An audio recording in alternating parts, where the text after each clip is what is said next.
ब्रह्मानन्दं परमसुखदं केवलं ज्ञानमूर्तिं द्वन्द्वातीतं गगनसदृशं तत्त्वमस्यादिलक्ष्यम्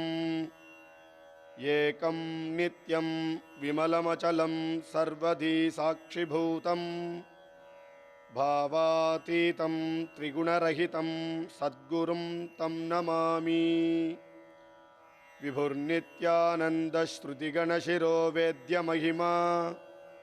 यतो जन्माद्यस्य प्रभवति स मायागुणवतः सदाधारः सत्यो जयति पुरुषार्थैकफलदः सदा दत्तात्रेयो विहरति मुदा ज्ञानलहरिः हरीशब्रह्माणः पदकमलपूजां विदधतो जगद्रक्षाशिक्षा